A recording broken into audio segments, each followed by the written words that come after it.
Okay, welcome to Could This Be Grace? My name is Alan Friesen. I'm coming to you from the ancestral home of the Blackfoot people, the very resilient Blackfoot people. I cannot believe how strong and resilient those folks are. You think of the colonizers who tried to end their life, end their culture. Blackfoot people are still here, still strong and proud. I want to work with them. I want to be helpful. I want to be an ally. But today we're not talking about that. We're talking about the book Could This Be Grace? And I have snagged the author. Can you imagine how this author, the wonderful and amazing and beautiful Dianne McConnell, PhD, has agreed to talk with me? I am honored. Now, Dianne, you've written this book, Could This Be Grace? Could This Be Grace? Your experience is an experience that some people could not ever recover from. In reality, right? It's very, very difficult, the experience you went through. And your whole process, I'm going to love what you're going to teach us about this. Please start us off. Let's introduce let's get us going there, Dianne. Thank you. Hey, Alan.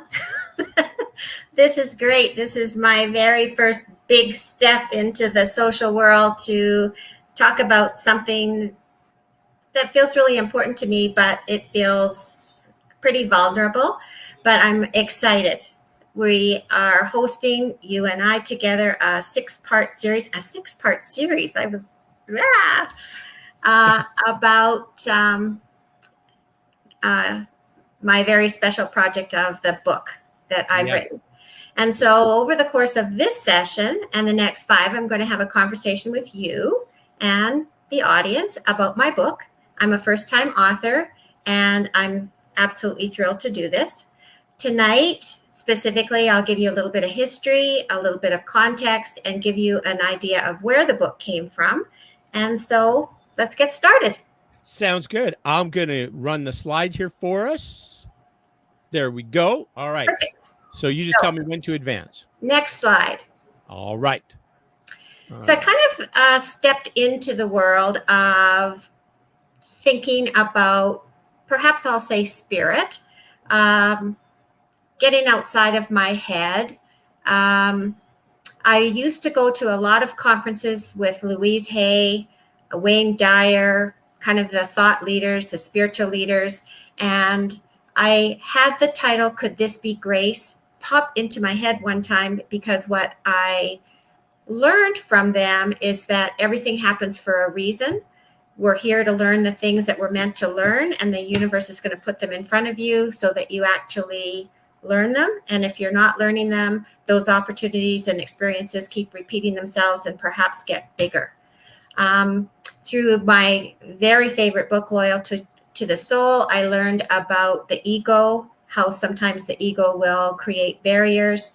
And so I really started thinking about my lived experience with my family. For me, it felt kind of scary and awful. And I was asking myself the question, I wonder if this could be grace. Is this the universe putting in front of me the things that I'm needing to learn while I'm walking this planet? Did I skip a slide? I think you had a quote. Yeah, here, I went too far. Loyalty to the Soul you referenced, and this is a quote from that book, yes? That's right. So could this be grace?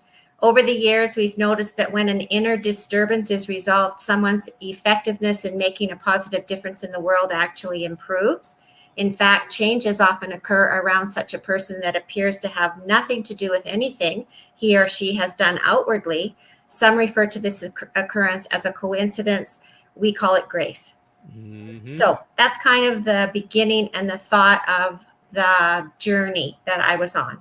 So, and you had also said, sorry to interrupt. You had also said that you believe there's lessons we have to learn as spiritual beings having this human journey. There's some lessons we have to learn, and we'll keep getting that lesson until we learn it. That's right.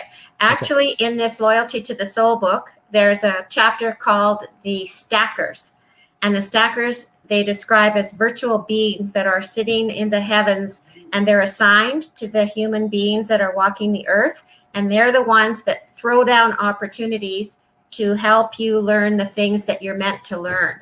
And I loved that chapter, and I loved that concept. In fact, I often laughed and thought there was a lineup of stackers behind the chair that was assigned to my husband.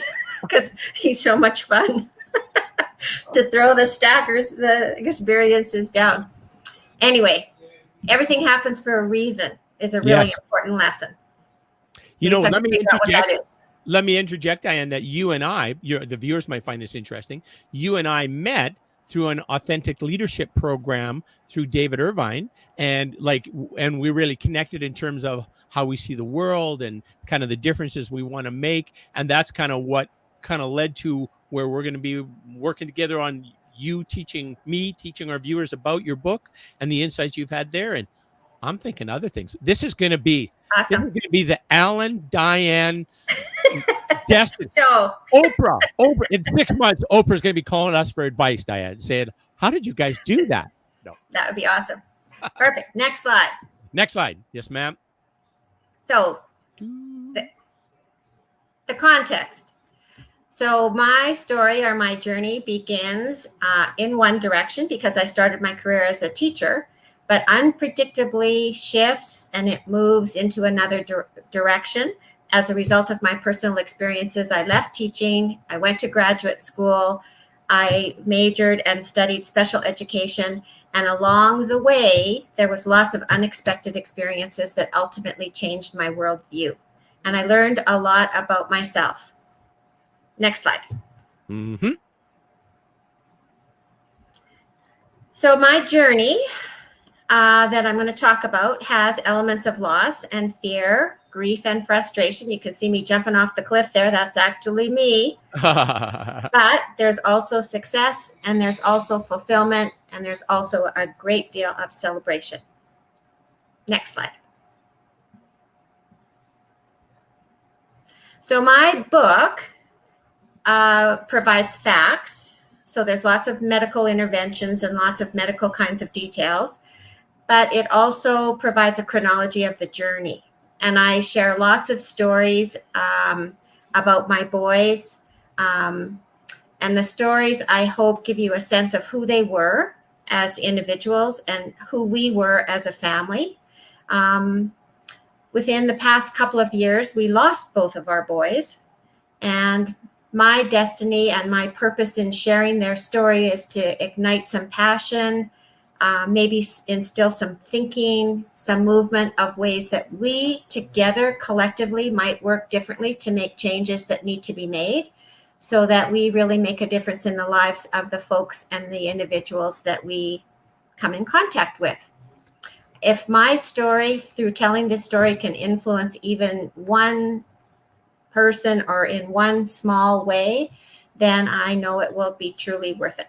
Mm-hmm. You make the journey lighter for somebody else who's going along this road, and you can already indicate where the blocks are and where the shortcuts are and where there's less gravel. Or if you could do those things, that's amazing, right? Right. So my destiny is I was meant to do this story. Excellent. A calling. It's a calling. It's a calling. Nice. That's beautiful. How many people do you think actually ever get to the point where they have a calling in their life? Probably not enough. I don't think so. I think so. Everybody needs to. So yeah, maybe this can help. Yes, very much so. So let me introduce my family. My firstborn, up in the top right corner, a beautiful little girl. She's a young woman now. 4 years later, I had two sons. Ben is standing, Eric is sitting. Eric is the elder. And our story began about 30 years ago. Roy and I, so there's my partner, my love, Roy, and I were teaching. And we had our daughter. We were living in Spruce Grove. We were really involved in running club, extracurricular activities with our students. We were both involved in phys ed, track and field, that kind of thing. We loved the outdoors. We camped, we hiked, we cycled. We were introduced to travel and had our paperwork all filled out for a D&D exchange. And then as we submitted our papers, we had to pull them back because there were very early signs that perhaps our course correction was beginning. And that's my grandson in the middle, but he's sideways. I don't know why he's sideways in that picture. Okay, that's your grandson. I was wondering. Okay, that's my grandson sideways, but all right. He's not on my picture. I wonder why he is on yours. Anyway. I don't know. I you know what? Wait a minute. Maybe I can fix it. No, can't do that. No. All right. Anyhow. Okay. So, next slide. So I think it's your grandfather. Is that Sephron? Is that how you pronounce his name? Kefren. Say again. Kefren. Okay. And so And he's it's named after a mountain on the Banff Jasper Parkway, just by, really Saskatchewan Crossing. There's a majestic, beautiful mountain there called Mount Kefren. And nice. my daughter and her husband were guides in the Banff corridor, Banff Jasper corridor. And this mountain was revered by the mountain guides and the professionals, and very few have actually summited. And so when he was born, they thought he has to be Mount Kefren. Nice. Well, I think why the image on my computer shows like this, it's just showing that Kefren can go straight vertical. Straight vertical. Like a squirrel. Anyway, sorry about that. No, that's not. Yeah. Okay. And then this. So this is our early sign. So I said we were on our way, bags packed to go to Germany, and all of a sudden we had to pull the papers back. We're not going to Germany anymore, because what happened to us is these boys were born prematurely. Eric first, 2 pounds 7 ounces. He was healthy and strong, but the doctor said failed to thrive was an explanation. At a year of age, doctors noticed that there was something that was happening with his eyes, or one of his eyes. So he had an eye operation. And as a result, he had 12 more after that. Lost vision in one eye, and the other eye remained healthy. Now we have Ben. He's premature. At a year of age, they diagnosed again an anomaly with his eyes. But it was so acute at that time, they referred us to the Boston, Massachusetts Ear and Eye Institute in Boston. And so we packed up and off we went to Boston. He had eye surgery there. And over the course of the next 2 years, we returned 31 times. And Ben ended up having his eyes removed. So now we have a little guy that's 3 years old with prosthetic eyes. Oh, but it didn't stop for us. 31 times, yeah. Oh, my, 31 times. Oh. It didn't stop there for us. The boys, as they were growing, different anomalies started to surface. And what we heard really commonly from the medical community was atypical. For example, Eric had a hip problem when he was 8. They thought it was leg perthes. They put him in the hospital. They treated it like they treat leg perthes, and it didn't respond in the way that they typically would expect it to respond. And they would report to us, this is atypical. This isn't supposed to be happening the way that it's happening.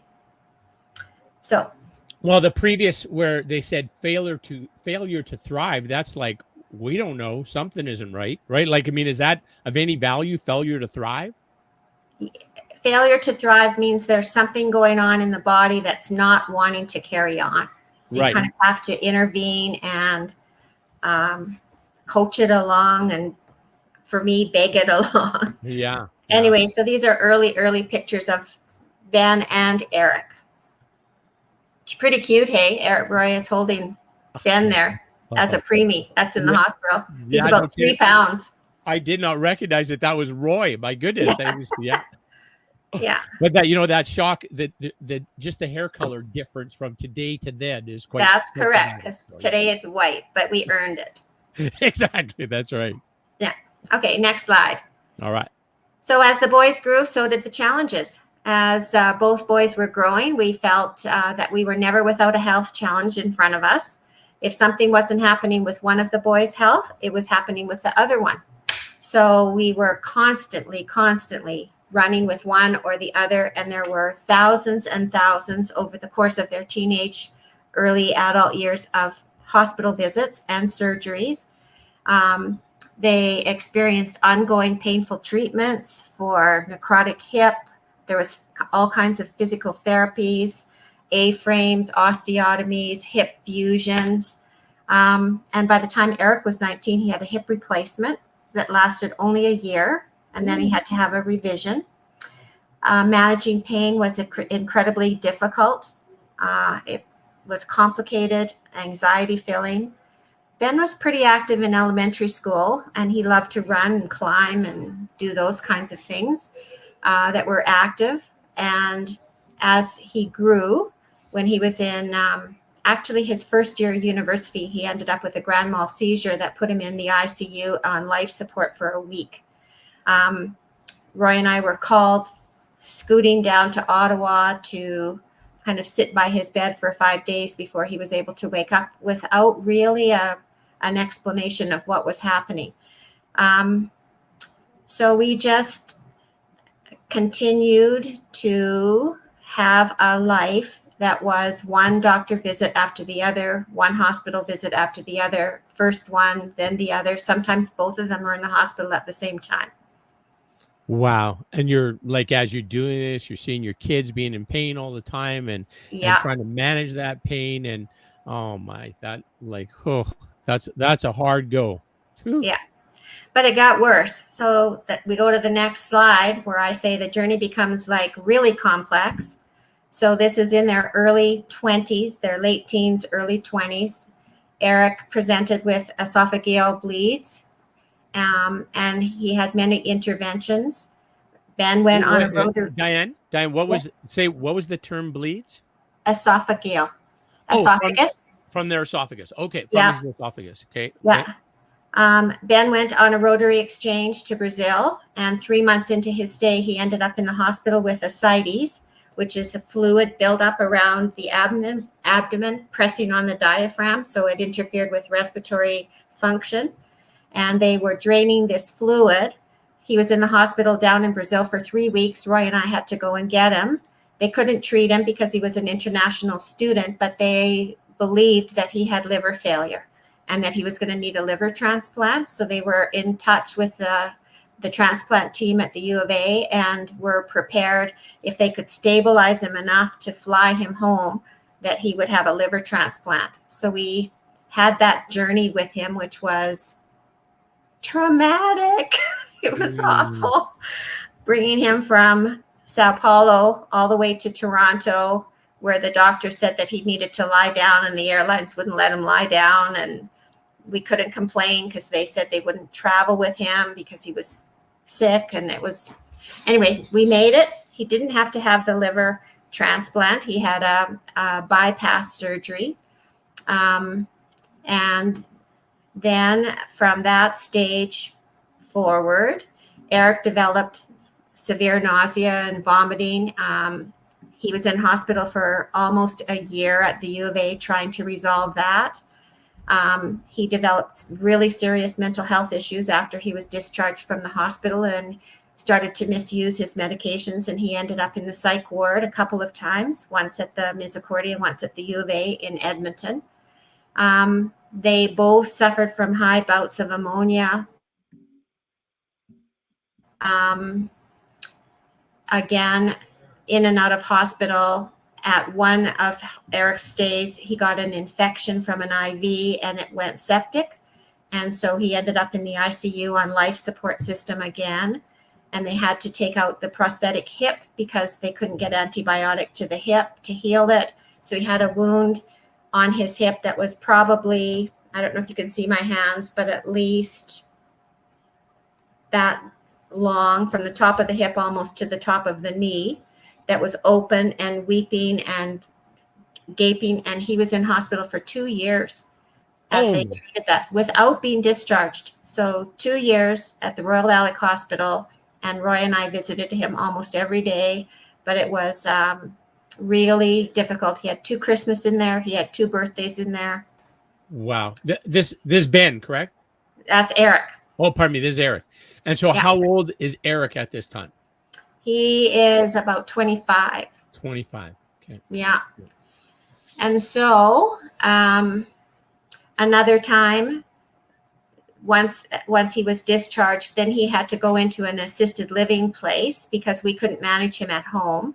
And again, from the assisted living, he had hospital stays. And again, Ben was continuing.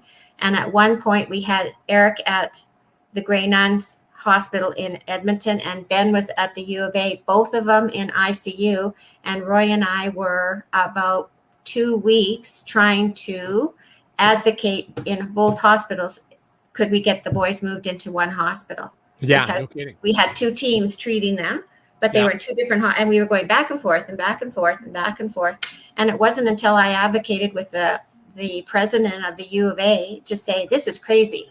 Why can't we get the boys moved? And she helped us, and actually they did get moved, but that was a pretty awful experience. No kidding. Wow. So in the end, they got both together in the same hospital, at least, to make that a little bit, the visiting a little bit more reasonable for you and Roy to do. Yeah. That's right.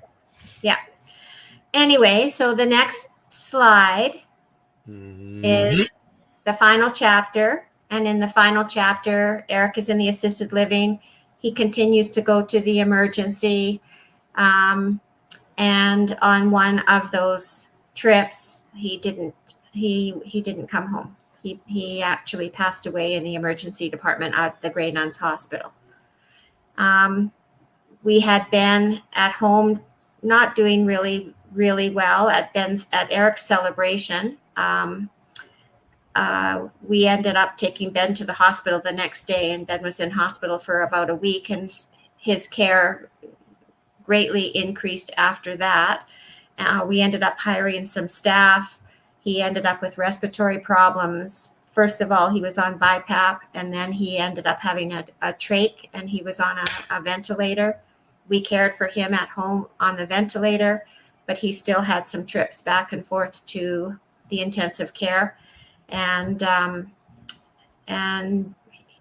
about a year and a half after Eric passed away, Ben passed away at the intensive care. Wow. Yeah. So, a parent should never have to bury a child, and here you've had to bury two. That's amazing. So, wow. Anyway, that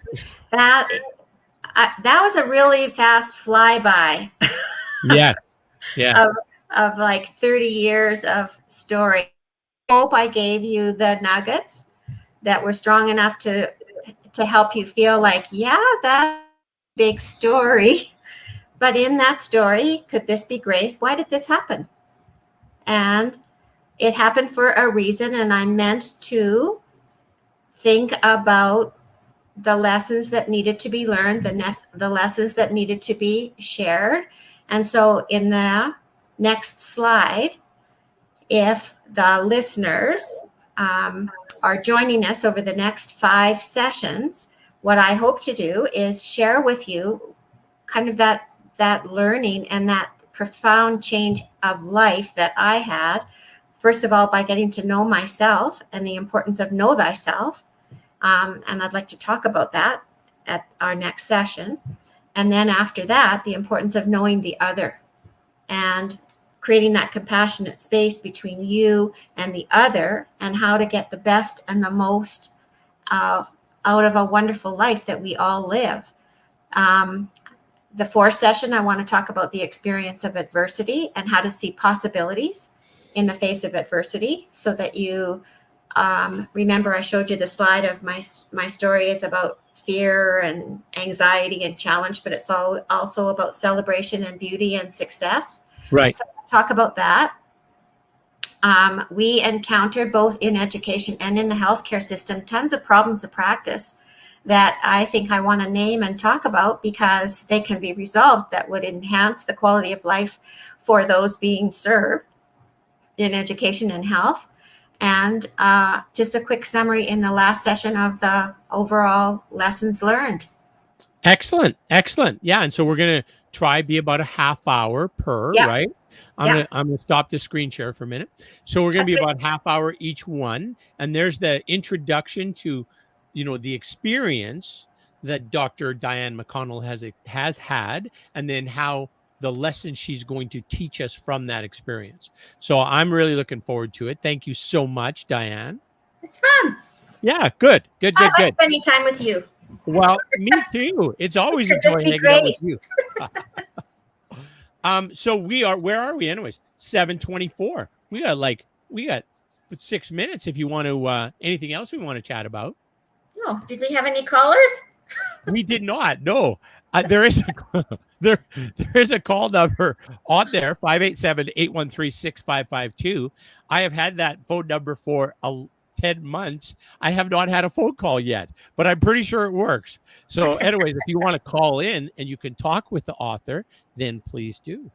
Please do. And otherwise, you can certainly join us next week. It will be on Jess FM next week as well. We had a little scheduling problem, Jesse Parmar and I did, so it didn't work out this week on Jess FM, but of course it's on Facebook and on YouTube, and we'll be on Facebook and YouTube next week, but also on the Jess FM Facebook and internet TV station. So yes, which is on which you can see on Roku TV actually. So yeah, yes. So Dianne, that's awesome.